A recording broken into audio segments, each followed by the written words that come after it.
Liverpool, European City of Culture for 2008, is booming. Its population is cared for by 5 hospitals and the Mersey Regional Ambulance Service.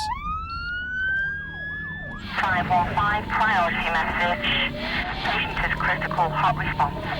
We're going to Priory Road for a pedestrian RTA. It's a 20-year-old male who's allegedly unconscious. Jason Sefton is a rapid response paramedic in central Liverpool. He's sent to the most serious calls and must be on scene within 8 minutes to treat patients before an ambulance arrives. 515, the community nurse is already on scene. Control. Hiya. How is he so far? Steady pulse, breathing, everything else positive, Yeah. All right. Hello there. 18-year-old Wayne Braithwaite lost control of his mini motorbike and collided with an oncoming car. Do you have a helmet on? No helmet. Not that we know. Has he not moved or anything at all? He's just moved both of his arms, he's not moved his legs. He has a head injury, but it's stable. What we're going to do is remove his clothing. Yeah. And we'll put a collar on properly. Immobilise his neck. You're all right, mate. I've got your hand. You're very safe. And then we'll get him on a spinal board, immobilise his spine. Where do you work then? I'm in the community. I was in the house. Excellent. So what happened? Did he land in that position? It sort of flew back and sort of ended up... Okay, fine. Keep your head down. We'll pop this round your arm, all right, mate. Wait, listen, don't try and get up, mate. Been involved in an accident on your bike. Just relax, Wayne. I'm going to put an airway in, secure his breathing, which he's gagging on, which is a good sign. Wayne, it's clear. What the fuck, lad? Just talking. Yeah. Wayne's girlfriend was at home in the next street when she was told about the accident. Excuse me. Wayne, just keep your I head don't down. worry, what we're worried about is his head and his back. He's not responded as such in any way. He's got a slight scalp wound as such there. I mean, it's stable and everything. Keep your head down, babe, please. Excuse me. Wayne, just keep your head down. I don't want to force it down as such. What we want to do is get him away from the crowd and get him in the ambulance where it's more peaceful, it's more secure. We can then have a good look at him. There you go, you hold his hands. 1, 2, 3.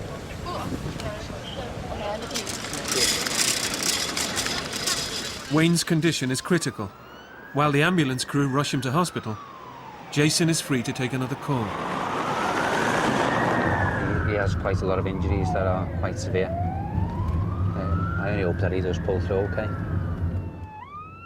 The emergency department at the Royal-Liverpool University Hospital is one of the busiest in the country. Consultant Ara Sapaya has worked at the Royal for 4 years. Just been told that an accident's coming in. Young guy, road traffic collision, unconscious. His GCS is 8, which means he's in coma. Hi guys. Hello. RTA travelling, full impact into a passing car. Has he had anything? He has just saline. Okay. Ready? On 3. 1, 2, 3.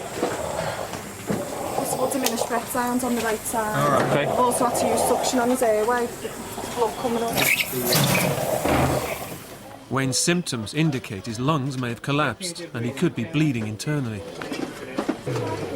What's the breathing sound like? Do we have bilateral? Yeah, I can feel it, but he's got a lot of transmitted noises as well. He's had a head injury in his head.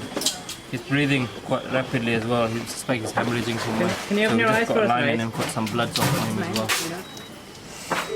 He's having a feel of his tummy. I'm going to scan it in a minute as well. His pulse is coming down with the fluids, okay? The anaesthetists are here to manage his airway. His airway is a problem. We're just preparing to put a tube in because, as you can see, he's very, very agitated. And you can't really do anything, to be honest. And quite often, if they're trying to be agitated, trying to restrain the neck will actually make the injury worse. So we should just get on to put a tube in and sedate him as well. And we can manage him better. Okay, mate. All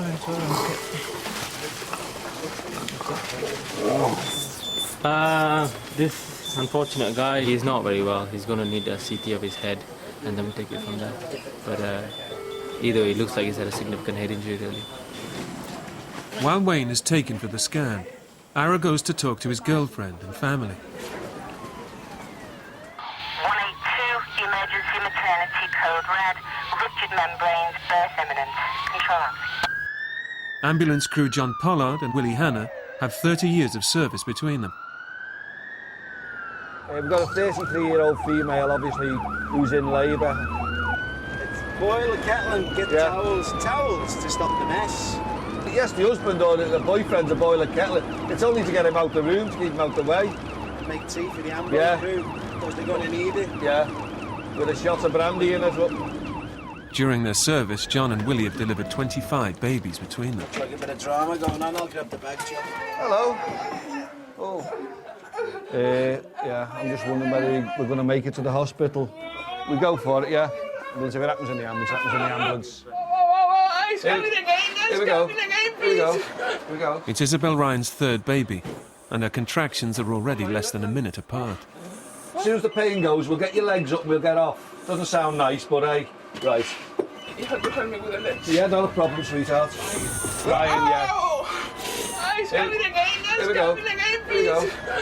Unfortunately, it's just these bumps, darling. When we get off the bumps, we'll get going. Wait till the pain goes. Yeah. The waters are broken and the pains have been getting worse. It means the birth's imminent. Ryan, yeah. Okay, darling. By the time this pain goes, we'll get the hospital. Isabel's taken straight to a delivery suite at the Liverpool Women's Hospital.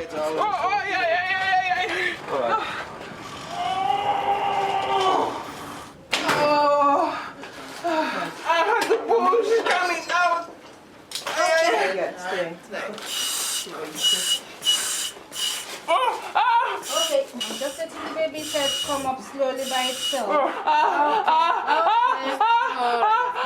Absolutely lovely. Breathe on that gas, breathe on that gas. I don't want you to push. Deep breath, I don't want you to push. Just keep breathing, just keep breathing. There you go. Good girl. Just breathe on your gas.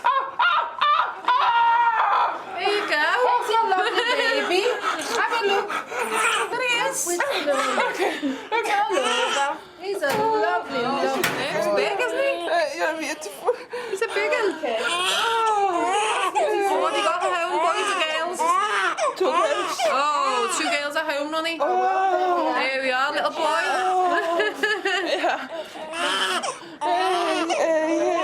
Oh, he's fab, isn't he? Okay. They're all right there, all right.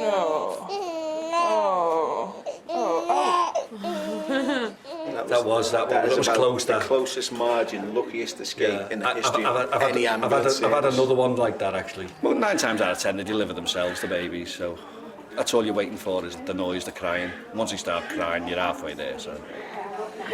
£10 too. Oh, he's a big one. Yes. Good boy. Staff at the Royal treat over 200 patients every day. Ara's already seen 8. Hi, Margaret. Margaret Rogan has been brought in by her son, Jerry. You're her son, yeah? How are you doing? Why have you come to hospital today? Severe pains in the abdomen. In your tummy? Yeah. How long for? About 2 hours. Do you know if you've got an ulcer or anything like that? He said there's a suspected one there, but I'm not really sure. Okay. The pain, did it start suddenly? After I took those herbal things, whatever they are. I drink it, I had to boil it, and it's there, doctor. Is that one there? Yeah. Can I have a look? Yeah. Okay. Dear me. This looks like, you know, that pot puree stuff? £40 that cost me. Tell you what, I'm in the wrong job. Telling you, and I know. Where did you get this from? Chinese herbal shop. Okay. What for? To help me to give up smoking. How long after that did you get the pain? About 8 hours. Margaret, how long have you been smoking for? 20 years. You're 46 now, so you started smoking when you're 26, 25? No. How old were you when you started? 16. 16, so it's 30 years you've been smoking. Is it? For. All right. It's sad really, because you really want to give up, don't you? No. No? You sound like you do. No, I don't. Me, then. I don't. So why are you trying to give it up then? Because of the ulcer. Yeah, okay. I think more than likely what's happened is you've got a little ulcer there maybe, or gastritis, and you took the herbal remedy and that's probably just flared it up. Yeah. Okay, but it looks like it's settling down. So let me go and double check all your blood tests. So you're going to go home today? Yeah. You're going to smoke when you get home? Yeah. I would stop taking the herbal rabbit. I know you paid for it. Might be able to take it back and get a refund. Tell him you think it's Argos. It's which? The Argos. You got 16 days.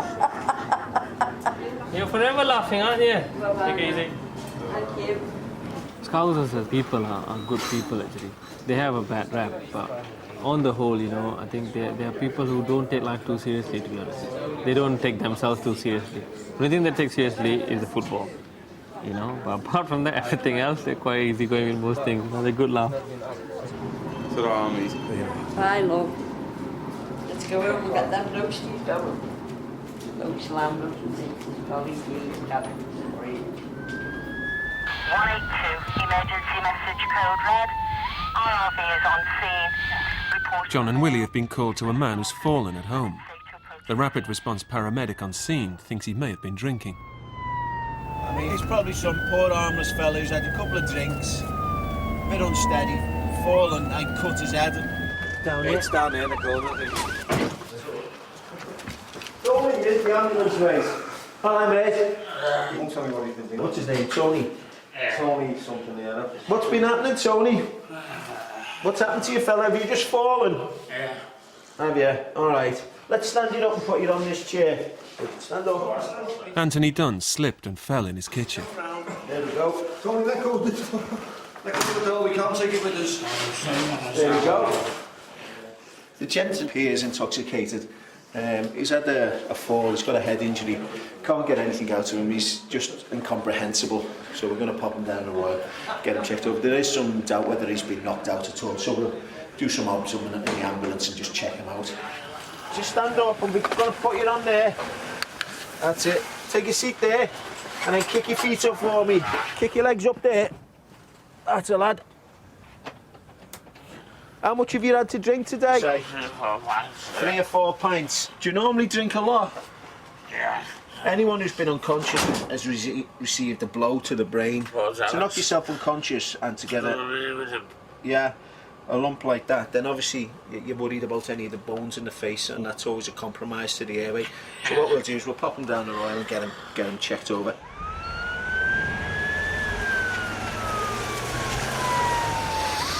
Just relax back for me. Don't be worrying about anything, fella. We're going to get you sorted out. Doctors at the Royal will monitor Anthony closely to assess the seriousness of his head injury. In Majors, a quiet morning is turning into a busy afternoon. Sarah, would you ring reception and just say you need his note? Say it. Sister Carmen Aspinall is running the department today. She's worked at the Royal for 6 years. I'm just about to hand over now to the early staff while we go for a break. As you can see, the ambulances are backing up. There's quite a few waiting to be assessed. The department's still full, so I think we're looking at being like this for most of the day, really. Okay. What's the matter, Ara? This is the lady you wanted in from triage. Yeah. Have any resource warrants with that other than HD2? Anywhere? No. No bed. When arrested, Anita Daniels, a relapsed drug user, told police she'd swallowed a supply of drugs. What did you swallow? Rock. What is rock? Crack. Crack. Okay. And what else? And some heroin. And heroin. 3 bags. 2 bags. 2 bags. What were they wrapped in? Plastic. Plastic. Okay. All right. You know that it can be quite serious. Yeah. If someone swallows heroin in the form of bags and they go to the digestive system, the acid in the stomach, they can erode the bag, and what can happen is they can have a severe overdose of heroin, which will stop them breathing. At the moment, how do you feel right now? Okay, I'm a bit tired. Okay, no other problems at the moment. You haven't got stomach cramps or pain anywhere, anything like that? All right, honey. Sorry about this. Have you ever tried to give up? Yeah, I've been clean up until 2 months ago. Oh, what made you go back, can I ask? Well, I was in the hostel and I lost my hostel place, and then I had to go and stay with people who were still using. Ah, okay. And then you got back into it? Yeah. Okay. When you stay with them people, nothing's for nothing in their world. and they expect to be given money or to be given drugs to keep putting you up. How long have you been addicted to drugs for? Over 13 years. And you are how old now? 34. 34. What did you start with? Crack. Not cannabis, anything like that? Oh, well, I started with cannabis when I was about 13. You make that sound like what a silly question that is. Well, yeah. 21 when you start using crack. Yeah. Regret it? Yes. Struggling to break it now. There are more than 90,000 registered crack and heroin users in the UK. 2 die from overdoses every day. This is that lady's X-ray. Basically, the small bowel's all around here, and the large bowel goes along here. So it could be anywhere in this film. But as it is, I can't see anything here. Which doesn't mean she's not taking it.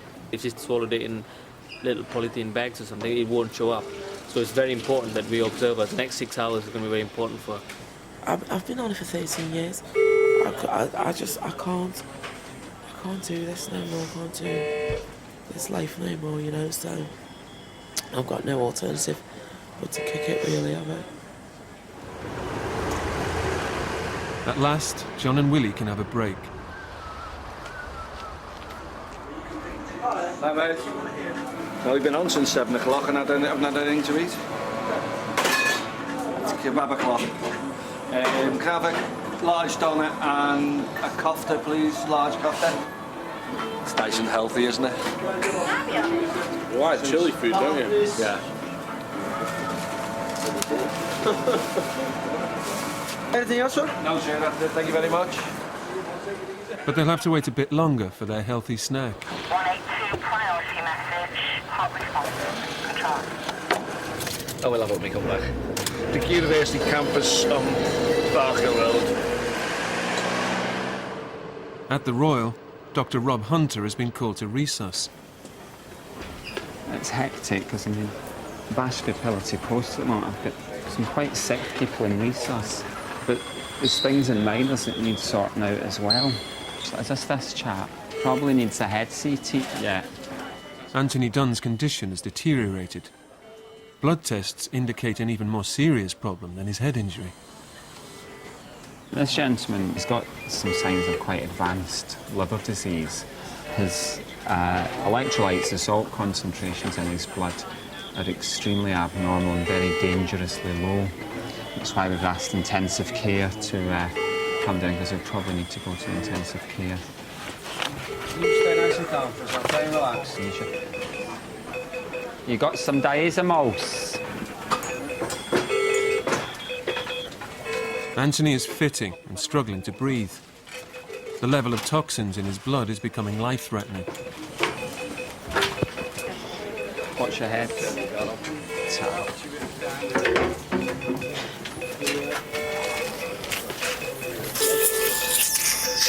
Sorry, a nasopharyngeal.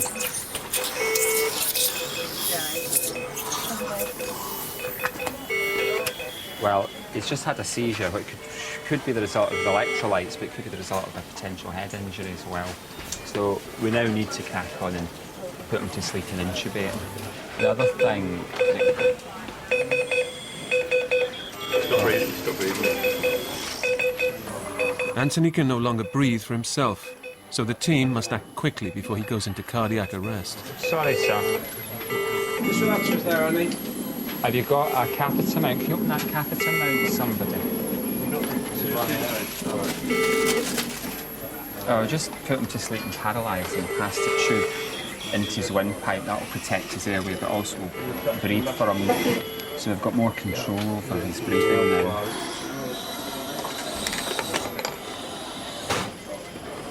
He's very, very ill at the moment. So all the bloods tell us that. I mean, as I said, the sodium, I've never seen the sodium that low. There are other grossly abnormal blood results as well. And at the moment, you can't really say no. Prognosis, it's really hour by hour at the moment to see whether he improves in response to the treatment or whether it deteriorates. But potentially, he could die from this. A CT scan will show whether Anthony is likely to pull through. 515 emergency message code red. 2-year-old male unconscious. Mother on scene and ambulance en route. I've got an emergency call coming. It's a 2-year-old child who's high temp, unrousable. I mean, do you think it is a septicemia? Is it meningitis? Exceptionally serious. All right, come on. Remy Garvey's been unconscious for 10 minutes. Why is the size at the back of his head? Is there any medications hanging around the house at all? He's been on antibiotics for 3 weeks. Right. And he was complaining of earache. Yeah. And Okay. is he all right? Just give us a sec, honey, I'll check.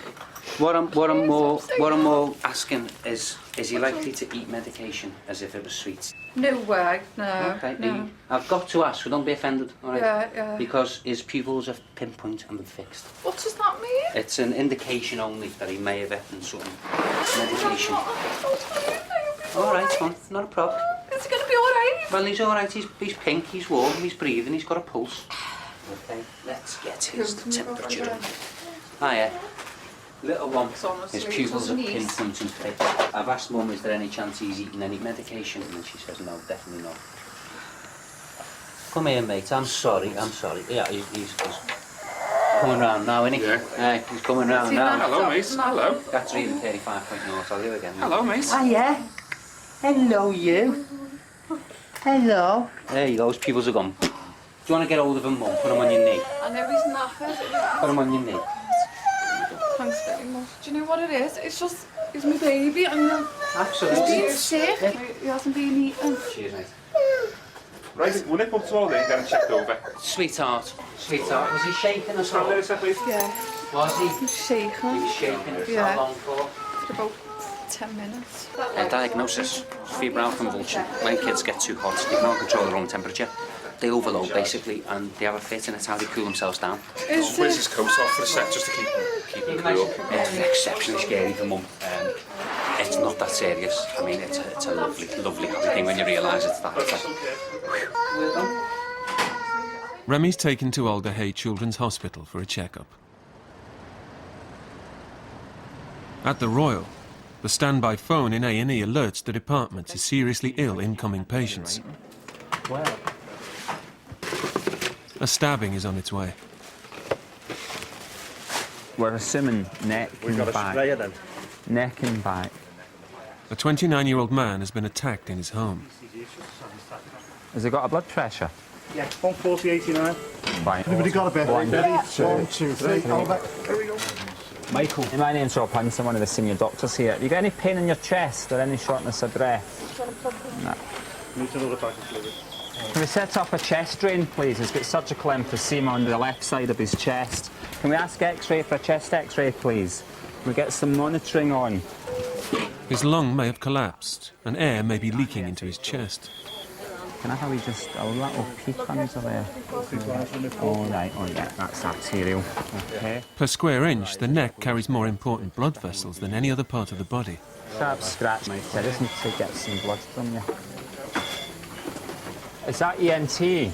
He's got an arterial spurter from the neck. There's about a 2 centimetre long and sized wound. It's quite deep with arterial blood spurting out. Do you need any pain relief, Michael? No. Where's the other wound on the back, is it? Sorry, Michael. Seems all right. Can I just sit you forward a sec? You can. Just to put an X-ray plate behind your back, just to X-ray your chest.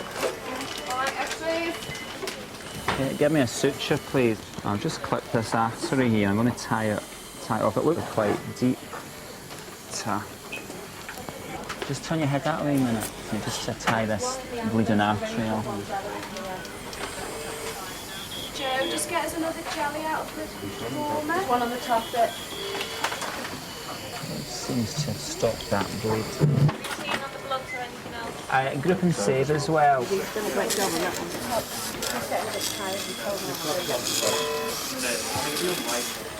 Obviously, when you cut an artery, it's in 2 halves. There was 1 half bleeding, which we tied off.